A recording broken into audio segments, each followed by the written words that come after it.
салом дуруд ба ҳамаи ҳаводорони телевизиони кӯдакон наврасон баҳористон. Ин замон аст барномаи Ангубин тариқи телевизиони баҳористон пешниҳоди шумо. Дар ҳар як барнома мо мекӯшем то шуморо бо истеъдоди як хурдсоли доною зираки кишвари азизамон шинос намоем. Дар ҳар як барнома иштирокчиёни мо бо як ё ин ки ду рӯйхат меоянд, вале иштирокчии имрӯзаи мо бо 4 рӯйхати пурра омаданд. Аз ин рӯ мо суҳбатамонро бо иштирокчиамон оғоз намуда саволҳоямонро ба ӯ пешниҳод менамоем ва ёдовар мешавем, ки қаҳрамони имрӯзаи мо ҳастанд Мирзода Салмон, 6сола, аз ноҳияи Шоҳмансури шаҳри Душанбе.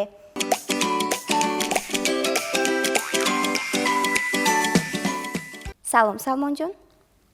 Салом. ба барномаи Ангубин хуш омадед. Ташаккур. мехостем худро ба бинандагони телевизиони баҳористон пурратар муаррифӣ намоед. من مирзода Салмон کامان 4 نوامبر به سال 2020 تولد شدم. من ساکن شهر دوشنبه می باشم. عائله ما از 4 نفر عبارت است.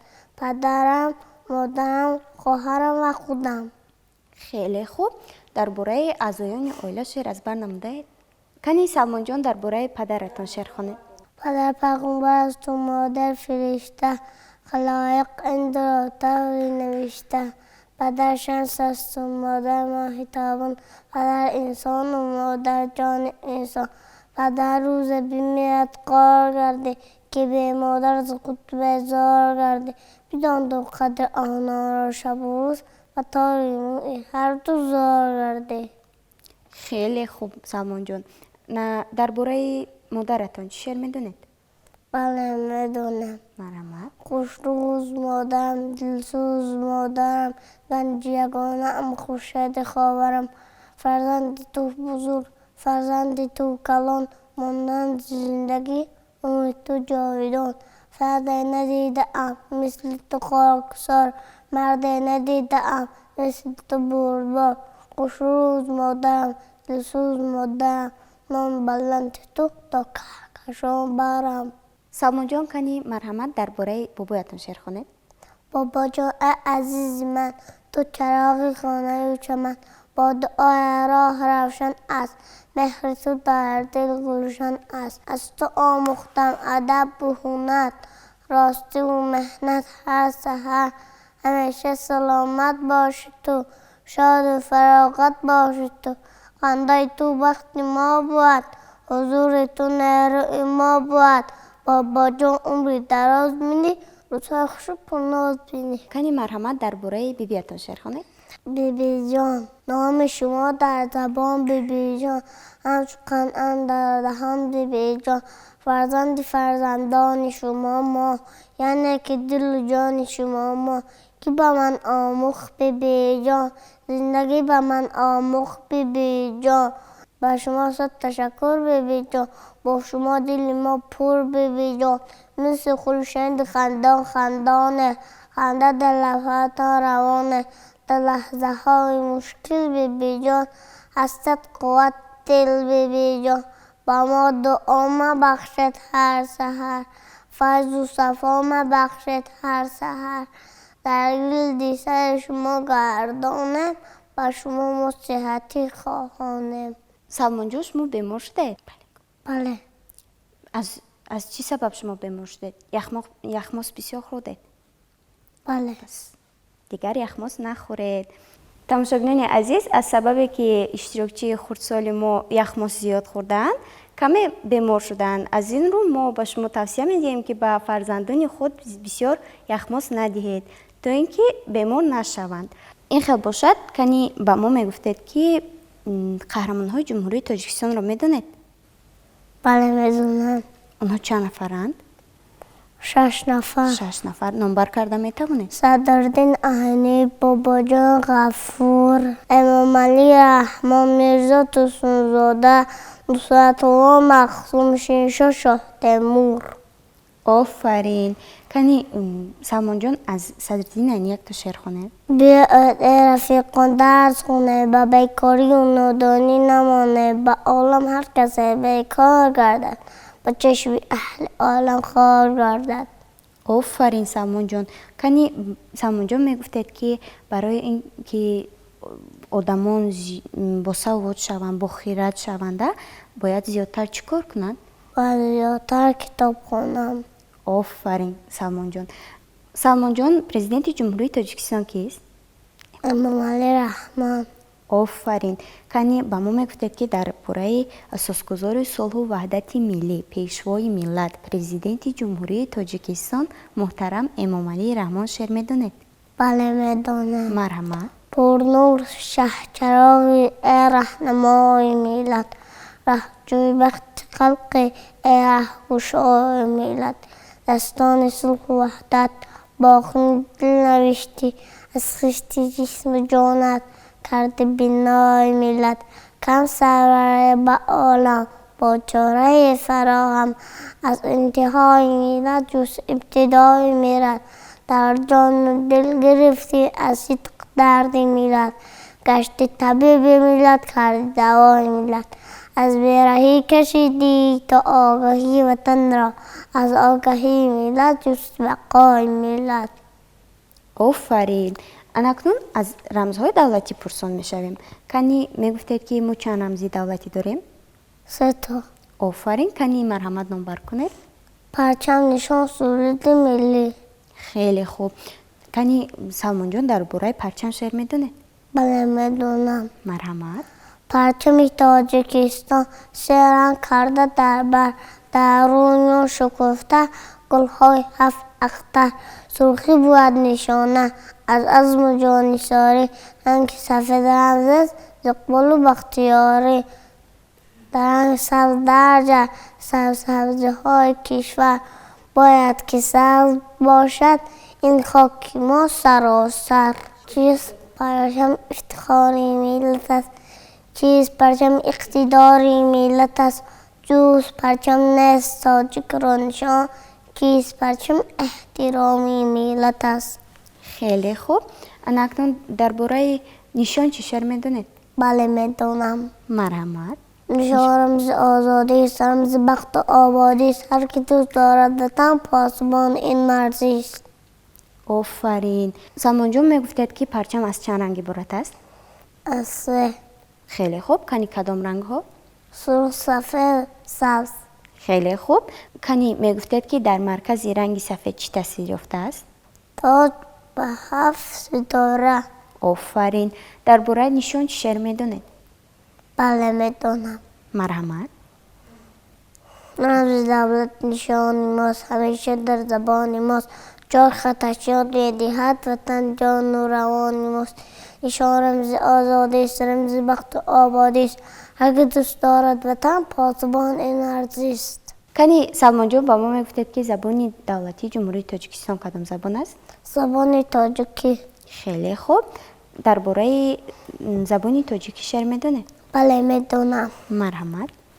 سخن بسیار دان و اندکی گوی، یک رسد مگو ست رو یکی گوی، هرچه او از مال دنیا داشتاد، خیطه بلخ و بخارا داشتاد، سنتی والای و دیوان داشتاد، تختی سامان داشتاد، دشمنی دانشکدایش دانشی سینا گرفت، دشمنی به سنتش دیوانی مولانا گرفت، دشمنی به خانه‌اش در خانه او ایجا گرفت، از وطن تا بر کفن هر بود و نابوده که بود، بر وطن تر بود که فلتن بنده ها بخشید و داد، از وطن تا بر کفن خود را ادا کرد، از وطن تا بر کفن خود را گدا کرد، قامت کوتاه موضوعت منار کلعه اهل خراسان شد بلند، وسیع صحرای قلچق از بلندی بدخشان شد بلند، در سرایش تاجیک از بخت نگون، گرچه با کبر و مسلمان هم سرا بود، هم رسول و هم خدا بود، که از زبان اما جدا بود، آجون کرد و زبان آگون نکرد، تاجون کرد و زبان آگون نکرد، ره گم کرد و زبان آگون نکرد، گم کرد و زبان آگون نکرد، در حد و سرحد شناسی جهان، سرحدی تاجیک زبانی تاجیک است، تا زبان دارد وطن دار است او، تا زبان دارش بسیار است او، به حد است او، به حساب است و به حد و به سرحد است. کانی سلمان جان میگفتید که در الفبای زبان تاجیکی چند حرف است؟ 35 حرف. 35 تا حرف. خیلی خوب. کانی با حرفها شعر میدونید شما؟ بله میدونم. مرحمت کنی با حرفی میخوانید؟ با حرف ما چی ها شد؟ یه حرف تنها بود، یه حرفی به معنا بود. روز همراه آ شد، ما شد خیلی فهما شد. ما چون باهو شد همراه، عالم روشن کش از ما. وای با یکی ماهی شد، سوی درای آهی شد. آفرین سلمان جان. کانی اناکنون باز با حرف ا. از این کتابی خانه از رسم های زیبا حرفی بسیار آموختم، موگب و کار آموختم. دیستان ترانه ها، گلچین افسانه ها، هرچی که خواسته ما یافتم از الف با. آفرین. کانی سلمان جان شما گفتید که 6 سال هستید؟ یعنی از سال دیگر شما به مکتب می روید. کانی میگفتید که اولین کتابی که شما در مکتب میخونید کدام کتاب است؟ کتابی الف با. آفرین. اناکنون میخواستیم از فصل های سال پرسان شویم. کانی با ما میگفتید که ما چند فصل سال داریم؟ 3 فصل عبارت است. خیلی خوب. کانی فصل ها رو نمبر کرده میتوانید؟ بله میتونم. مرحمت. زمستان، بهار، تیر ماه، تابستان. خیلی خوب سلمان جان. اناکنون با ما میگفتید که درباره فصل زمستان شعر میدونید؟ بله میدانم. این دخترک را بنگرید تن لباسی سفسفید، مهمان بر نزد ما شده. شادی کنه نام زمستان بچه ها به پیشواز او روید. که مهمان مرحمت، خوش آمدید. آفرین. کانی با ما میگفتید که در فصل زمستان ما کدام عید رو جشن میگیریم؟ ایده کی؟ آفرین. در سال نو به شما چی میدهند؟ تحفه میدهند به شما؟ بله. خیلی خوب. کانی با ما میگفتید که درباره سال نو شما شعر میدونید؟ بله میدونم. مرحمت. سال نو برفی بابا آمد به خانه ایما، به من خسک با گلناز داد اکایی دم دراز. آفرین. سلمان جان تحفه ها رو کی میدهد؟ در سال نو تحفه ها رو به شما کی میدهد؟ بابای برفی. آفرین. در فصل بهار ما کدام عید رو جشن میگیریم؟ عید مادران. آفرین. درباره نوروز شعر میدونید شما؟ بله میدونم. مرحمت. ای دوست بیا باز به نوروز رسیدم، نقشه پرداز به نوروز رسیدم. در پرده ای گل باد نوا کردم پریشان، امروز خوشاباد به نوروز رسیدم. ای باغ گل افشان بغر باز مبارک، ما هم به دلی باز به نوروز رسیدیم. خیلی خوب. اکنون میگفتید که در فصل تابستان هوا چگونه میشود؟ گرم. گرمی آفتابی میشود. آفرین. خیلی خوب. پس هوا که گرم باشد آدمان کدام نمودی لباس ها رو میپوشند؟ لباس های تنوک یا اینکه غفص به بر میکنند؟ لباس های تنوک. آفرین. اکنون بچه ها با کدام بازی ها مشغول میشوند؟ آبازی میکند. آفرین. شما نیز آبازی رو دوست میدارید؟ بله. هوا گرم است، شما با آبازی مشغول میشوید؟ آفرین. اکنون در فصل تیر ماه چی هوا چگونه میشود؟ باران میبارد. آفرین. سلمان جان در فصل بهار گل ها میشکفند؟ بله. خیلی خوب. کانی شما گل ها رو میدونید؟ بله. کانی یک چند گل نمبر کنید؟ صدبرگ، لاله، کاکو. آفرین. شما درباره کدام گل شعر میدونید؟ کاکو. مرحمت.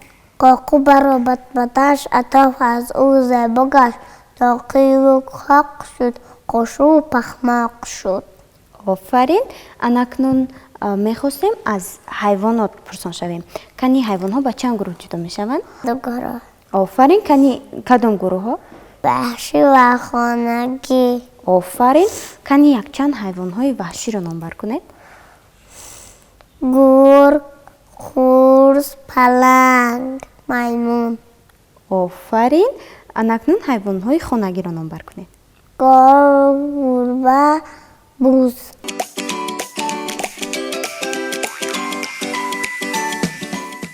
тамошобинони азиз, ёдовар шудам ба маврид аст ки айни замон барномаи Ангубин аз тариқи телевизиони Баҳористон пешниҳоди шумо.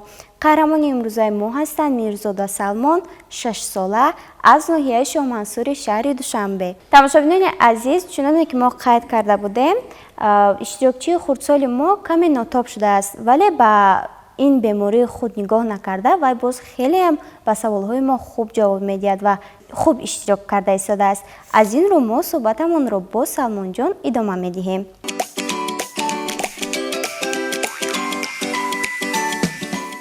Салмонҷон, шумо зарбулмасал медонед? бале медонам. Хеле хуб, кани биёед якчандта зарбулмасал гӯед.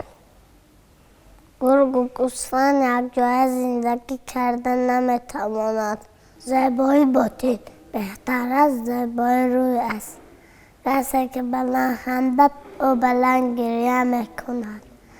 касе ки сабр мекунад, ба мақсадаш мерасад.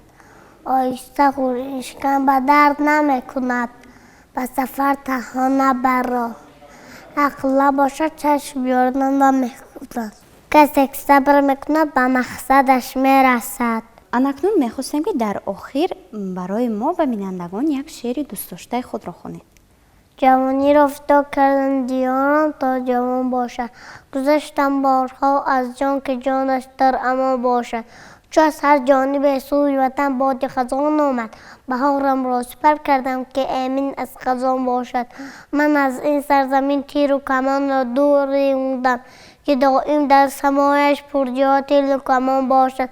қасам бо шири модар хӯрдаам дар назди халқи хеш, ки вақту роҳи умрас ҳамчун шири модарон бошад. дилу рой кушодамро ба дунё пешкаш кардам, ки мулки кӯчакам дар чашми дунё бекарон бошад. ба минбарҳои болои ҷаҳон бурдам забонамро, ки халқи хушзабонам бо ҷаҳони ҳамзабон бошад.